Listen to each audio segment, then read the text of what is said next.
Hello, everyone, and welcome back to the fourth episode of the Faith Forward podcast here at Sacred Heart University. I'm your host, Nick Masano, and let's get started. Today's guest is a lay campus minister for the ministry office here at SHU. She was a Division III athlete playing basketball at Susquehanna University, where she majored in religious studies and took a minor in women's studies as well. After college, she spent a little time in the music industry as the lead guitarist for a traveling music ministry band called Captive Free, before going to school to receive her Master of Divinity from Luther Seminary in St. Paul, Minnesota. She has bounced around the country working on the pastoral staff at Ohio State University, as well as in the Domestic Violence Resource Center in Happy Valley, home to Penn State University. Fun fact, she was voted most likely to be a nun at her Catholic middle school in the 8th grade, and she also kissed a bull. In her free time, she likes to run and spend time with her dog, Isabella. Ruth Williamson, welcome to Faith Forward. It's great to have you here. Thank you so much for having me. This is great. I'm so excited that you all are doing this. And we're so excited to have you here. So now, it sounds like you've been all over the country. So what specifically led you to Sacred Heart in Connecticut? Great question. Yeah, it's funny how God leads us in all sorts of particular ways. I hadn't spent a lot of time in the great Northeast. However, my mother actually, she's a Lutheran pastor, and she has a call here in Fairfield, Connecticut. So I decided that it would be great for me to come and experience this part of the country, and there was a position open at Sacred Heart. And here we are. So, wow. Where'd you grow up? I grew up in Pennsylvania, State College, middle of the state sort of area. Yeah. Okay. So not too far away from Connecticut. No, not at all. Yeah. And you live in Connecticut now? Yeah, absolutely. Here in Fairfield. Yeah. Wow.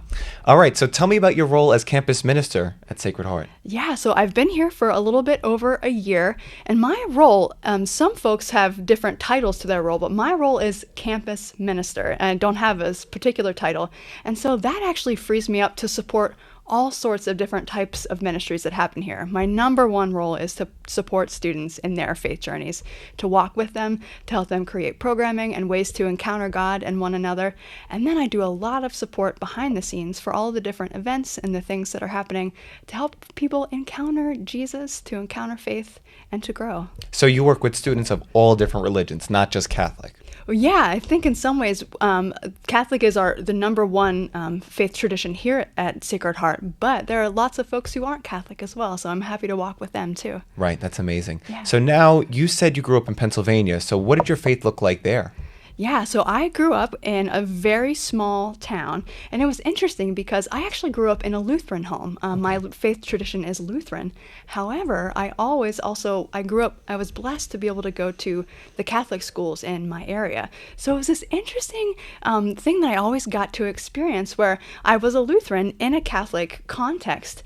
And for some, that could be like maybe confusing or challenging. For me, I loved it. I loved the fact that I could go to school and ask questions, and we would have theology classes and talk about things. And then on Sundays, I would go to where my family worshiped, and then I would always have lots of questions. This is interesting. They did this here at Mass, like during the week here. Why does this happen here? So I was very inquisitive, and I grew up, thankfully, in a family who wasn't afraid to answer hard questions. Right. Yeah. So now, did you ever consider going into the religious order?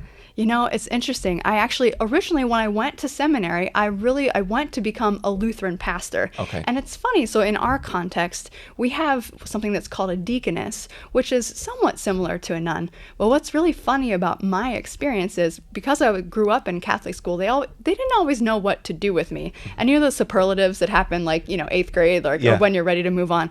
Well, I was voted by my classmates most likely to be a nun. Wow. So I never went into religious order in that sense, but there's always been something about me that's been drawn to the sacred and ritual and walking with people in the journey of faith. So no religious order for me, but boy, God's world is big and calls me lots of places. Right, and it seems like you are, living out the mission just by being a lay person, which is amazing too. Exactly. So now, you said that you were practicing Lutheran, but appreciate the Catholic tradition. So what does that look like now for you? Do you go to Catholic Mass? Do you still practice Lutheran tradition? What does it look like? Yeah, so a couple different things. I still am a Lutheran, and Okay. I still I go to a church here in Fairfield, Connecticut, our Savior's Lutheran Church. So I am able to worship with that community. And on Sunday mornings, I go to the adult Bible study.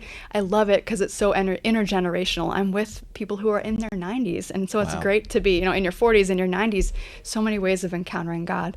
And then, of course, I come to work here at Sacred Heart, which, of course, is primarily a Catholic context. And Yeah. so it's so fun for me to be able to either be at Mass or be in the chapel or speak with folks in all sorts of different faith traditions. I Right. specifically love working with Father John and Father Emil, different orders, different types of priests. And so I love being in the Catholic setting, and I really appreciate the historical tradition and ritual and how it draws people to Christ. Yeah, absolutely. So now, can you talk a little bit about your Master of Divinity? What went into getting that? Yeah, so in my tradition, that specifically, it's a 4-year degree. And in my tradition, sometimes what happens is you'll go for your Masters of Divinity, and at the same time, you'll be in the rostered leadership track, which would potentially make you to become a pastor. So I started that journey. Eventually, I didn't complete the candidacy. But so in your formation and your vocation formation, a number of things. So you're in the classroom talking about theology, history, those sorts of things. Part of my formation was also I had to do what was called clinical pastoral education. So I was a chaplain in a Trauma 1 hospital to get some in the midst training with folks in the hardest days of their life. Also had an internship. And so I was working particularly in a parish in Pelican Rapids, Minnesota. Wow. Very small little town. Yeah. But believe it or not, there are actually 8 different language groups represented there. Wow. So here I was in the middle of nowhere, Minnesota, very cold, but I was able to work at a parish there, work with some local nonprofits who were supporting refugees and folks who needed the basic needs. Right. So that was a part of it. I also spent time in the practical theology realm working with folks at the Pine Ridge Lakota Reservation. I worked with young people there for over a summer. There were 30 active gangs on the res. Oh, wow. And because of the different skills and things that I had with music and working with children, I was there helping to support, create some programming, and walk with folks. So that was all part of it. And then once you complete your theological education, you have a Master's of Divinity, and then you're sent out into the world to serve God. So That's amazing, though. And, that service, it was it was a huge part of, making an impact in a small area, which I think is just amazing. yeah, absolutely. It's one thing, theology, right? To think about God, to talk about God, but also having that opportunity to encounter one another and to know that we encounter Jesus when we meet others. That was always a big part of what I was drawn to and why it was important to me. Yeah. Now, could we go a little deeper into your work at the Pine Ridge Reservation? What did you do there? Yeah, a number of different things, actually. So it was called, where I worked was the Lutheran Retreat Center on the res. Okay. And so basically what it was a small little house, literally in the center of town in Pine Ridge, South Dakota. I'm not sure what you know about the res, but actually, so Pine Ridge specifically was a Lakota reservation. Okay. And it is one of the poorest reservations across the continental U.S. Okay. And so talk about the third world in our own country. And so a part of what I did was actually twofold. So I worked first with the native folks there, working to help support the young people who would show up at our door in the middle of the night looking for safety, for refuge, for sandwiches, for support, those sorts of things. And then also the second piece of it, I got to help be a part of reconciliation talks and conversations where we would bring white folks in and they would help to do different service and things throughout the week. And then we would have sort of talking circles where white folks and native folks could come together, hear each other's stories, and learn about how is it that we as people in this world can see each other with dignity and respect and start from there. Wow. So essentially it was kind of like bridging the gap, bridging the disconnect between these two groups. Exactly. Rooted in faith. Exactly. Yeah. And especially in the Christian tradition, I think it was really important also to be very aware that the historical realities in that place. I had if you don't mind me telling a story, Yeah. there was a gentleman. I really appreciate truth tellers in our lives. And there was a gentleman, his name was, I won't tell you his name just Okay. because. Yeah, but it was actually really interesting when my first day at the res, this bright-eyed, bushy to hair. I'm going to do things and create a lot of help and good. And he actually, at the top of one of the hills, one of the bluffs near Red Cloud School, he said, "Ruth, come here." I was like, "Yes, sir." And I kind of, walked over. He grabbed me by my shirt and he like kind of pulled me in. I was like, "I'm going to die. This is it." Like, so much is for being a missionary. Right. But he pulled me in, and what he said, "I want you to hear what I'm telling you." I was like, "No problem. You got me." Like, and he said, "I want you to remember one really important thing. You may be here to represent something, but you need to know how people see you. You need to know you are not here to represent the church. You are not here to beat people over the head with a Bible. You're not here to steal our children, and you're not here to give us cruddy health care. You're here to be a human being with other human beings. And that's where you start. And that's where your God is known." And like in that moment, and then he like kind of put me down. I was like, yeah, like you do that deep exhale. But in that moment, that was such a holy moment for me, because that really reminded me, what it means to be a follower of Christ, a disciple in this world. God who came down, who was with us in this humanity. And to remember that I wasn't there to represent the church. I was actually there to be a part of something much bigger that Right. Christ has called us into. So that was definitely a defining moment in my faith and what it means to be a minister, right, in this world, and how all of us in ways beyond our understanding can reflect that love, but also receive Christ in Right. ways that we didn't realize. Yeah. Do you think that moment was all the more reason for why you wanted to pursue a career in ministry and working with people on their faith? Yes, absolutely. And that was really important for me to see, because I think a lot of times when people think of church or church leadership even, they think about, the high ivory towers or the big beautiful chapels.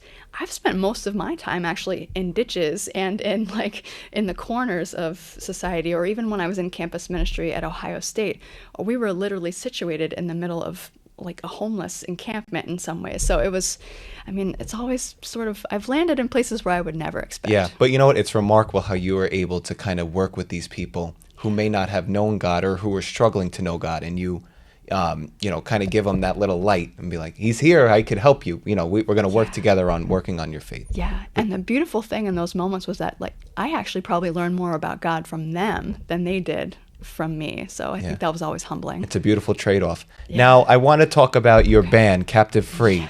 Where did you go? You were the lead guitarist. What was that about? Yeah, so after college, I graduated, and I was always in an existential crisis of some kind. I think people who are into faith, we have these deep things. Yeah.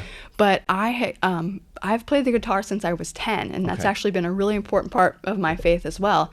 And I decided I want to go for this. I want to be in a band. I want to be a traveling vagabond. And so there was actually this Captive Free was right after college. I basically signed up to be in this band. I was kind of a domestic missionary of sorts. I was paired with 4 other folks. Yeah. We all had different skills. And so I was the lead guitarist. We had a lead singer. She was from Montana. We had some folks, so we were all brought together. They gave us a 15-passenger van and an 8-foot trailer with all of our music equipment. Yeah. And then our booking person, she gave us a schedule, and every 2 days or so, we would show up at a different place, whether it was a church or a larger event. We would lead worship. It was really specifically to help encourage young people, like teenagers. And so we led worship a lot, but I was in churches, prisons, detention centers, nursing homes, anywhere where we could get a booking. We would go and sing songs. And were you just in one state, or did you travel across states? My team specifically, we covered, we were technically the Central Plains region, so we covered basically everywhere flat, cold, and windy. Wow. So anywhere from Montana down to the the top of Texas, kind of the main middle of the way there. Wow. So, yeah. What a big area. Oh my gosh. Yeah. Unbelievable. So now our last question, we ask this to every one of our guests. And it seems like, this is your life, but how will you continue to move your faith forward? I love that faith is active, and it's all about taking one small step forward. I think the opposite of faith isn't doubt. The opposite of faith is certainty. And as soon as I see that I'm feeling really secure and knowing who God is, I know that that's time for me to grow. So being here at Sacred Heart has actually been a really great way for me to continue to lean forward into faith, to be with folks who may not have the same beliefs as I do, but to hear them out and to seek first to understand, because in that encounter, I'm sure that God is up to something beautiful. So my faith forward is constantly leaning forward, one small step at a time. Wow. Amazing answer. And this was such a great conversation. I thank you so much for being here today. And I thank God that you traveled all over the world, but you somehow made it here to talk about it. So yeah, I here appreciate we are. it. Isn't that interesting? Exactly. Yeah. So everything happens for a reason. I'm a strong believer in that. Yeah. So thank you, Ruth, for being here. Yeah, thanks for having me. Yeah. All right. And that wraps it up for our 4th episode of Faith Forward. Tune in next time for a new guest. And I want to shout out the guys in the back, Alex and Matt. Thank you guys for being here. And we'll see you in the next one. God bless.